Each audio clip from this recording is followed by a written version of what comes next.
की समिति के अध्यक्ष देश के रक्षा मंत्री आदरणीय राजनाथ सिंह जी को मैं आमंत्रित करता हूं।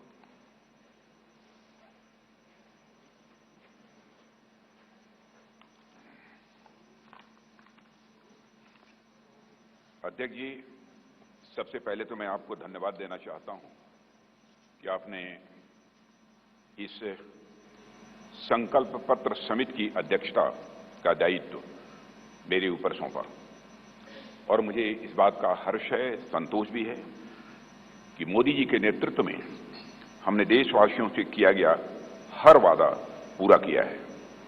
चाहे 2014 का संकल्प पत्र हो या फिर 2019 का घोषणा पत्र हो, मोदी जी के नेतृत्व में हमने अपने हर संकल्प को पूरा किया है। जब मोदी जी के नेतृत्व में हम 2014 के लोकसभा चुनाव लड़ने जा रहे थे तो उस समय मैं पार्टी का राष्ट्रीय अध्यक्ष था। Doctor Murli Manohar Joshi ji manifesto committee के चेयरमैन थे। मोदी जी के आग्रह को ध्यान में रखते हुए पार्टी का जो संकल्प पत्र तैयार किया गया था उसमें इस बात का विशेष ध्यान रखा गया था कि जो भी संकल्प हम देश के सामने रखें उसे हम निश्चित रूप से पूरा करें। मित्रों, भाजपा अपने संकल्प पत्रों के माध्यम से जहां स्वाभिमानी और सशक्त भारत के निर्माण का रोड मैप प्रस्तुत करती है, वहीं समाज के हर वर्ग के विकास और कल्याण के प्रति अपनी प्रतिबद्धता को भी देश के सामने रखती है। 5 साल पहले 2019 में संकल्पित भारत, सशक्त भारत के उद्घोष के साथ जो घोषणा पत्र हम लेकर आए थे उसमें हमने आजादी के 75 वर्ष पूरे होने पर भारत की एक संकल्पना रखने के साथ साथ 2047 के भारत की भी रूपरेखा देश के सामने रखी थी।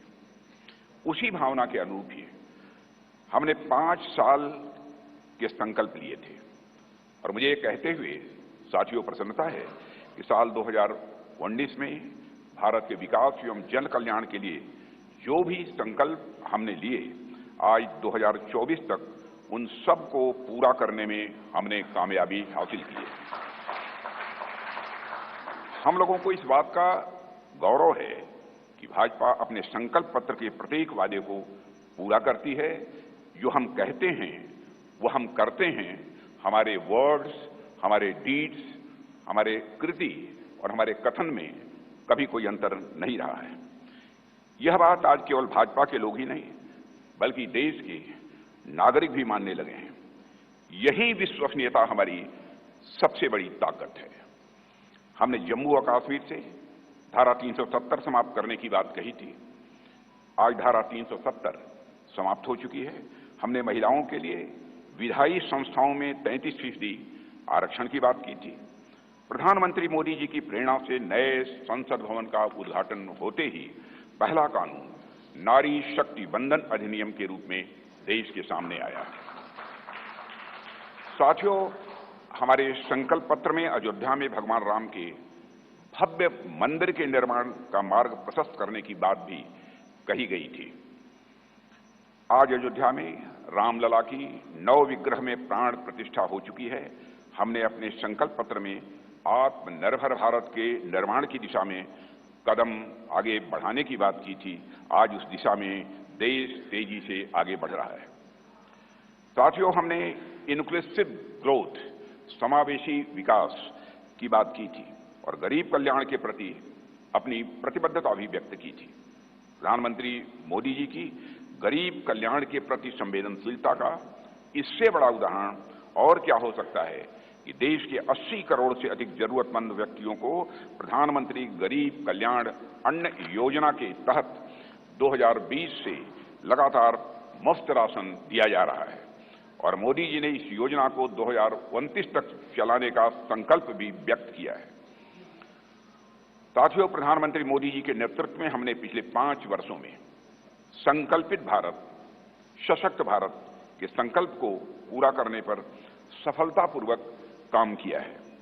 अब हम भारत के 140 करोड़ नागरिकों के सामने अपना नया संकल्प पत्र प्रस्तुत करने जा रहे हैं। भारतीय जनता पार्टी के जिस संकल्प पत्र को आज हम जनता के सामने प्रस्तुत कर रहे हैं, उसे तैयार करने में बड़ी एक्सटेंसिव और कंप्रिहेंसिव एक्सरसाइज भी की गई है। संकल्प पत्र समिति के पास 3 माध्यमों से सुझाव आए। पहला, रथ के माध्यम से सुझाव हमारे पास आए। दूसरा, संस्थाओं और व्यक्तियों द्वारा पार्टी संगठन के माध्यम से सुझाव आए, हम तक पहुंचाए और बड़ी संख्या में ऑनलाइन इनपुट्स भी हम तक आए। 4 लाख सुझाव नमो ऐप के माध्यम से भी आए। करीब 10 लाख सुझाव वीडियो के माध्यम से आए। ऐसे करीब 15 लाख से अधिक सुझाव समिति के पास आए हैं, जिनकी स्क्रीनिंग करके हमने उनकी समरी तैयार की है। उनमें से मुख्य मुद्दे ढूंढे गए और उस पर चर्चा हुई कि इन मुद्दों पर हम क्या कर सकते हैं। इस बात पर भी विचार हुआ कि हम जो संकल्प लेंगे उनके फाइनेंशियल इम्प्लीकेशंस क्या होंगे। यह विषय केंद्र का है या राज्य सरकारों से जुड़ा है या समवर्ती सूची का है। इस विषय से जुड़ी कोई स्कीम चल रही है या नहीं और इसका हमारे मित्र देशों पर कोई असर तो नहीं पड़ेगा, यह भी सावधानी बरती गई है। सभी बातों पर बहुत ही गंभीरतापूर्वक विचार हुआ है।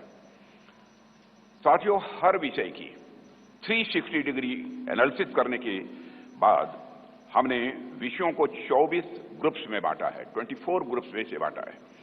इनमें से 10 सोशल ग्रुप्स बनाए गए, जिनमें गरीब, युवा, मध्यम वर्ग, नारी शक्ति, किसान, श्रम शक्ति, मछुआरे, एसएमईज, विश्वकर्मा, स्मॉल ट्रेडर, वंचित वर्ग, सीनियर सिटीजन एवं सबका साथ सबका विकास, जिसमें समाज के अन्य पिछड़े व कमजोर वर्ग शामिल हैं।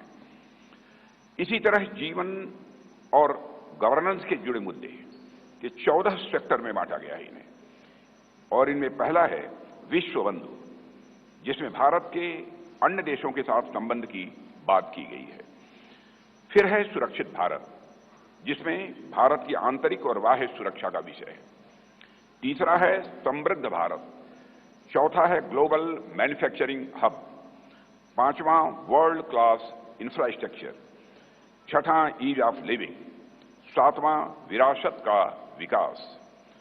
8वां है गुड गवर्नेंस यानी सुशासन। 9वां है स्वस्थ भारत। 10वां गुणवत्तापूर्ण शिक्षा। 11वां है खेल का विकास।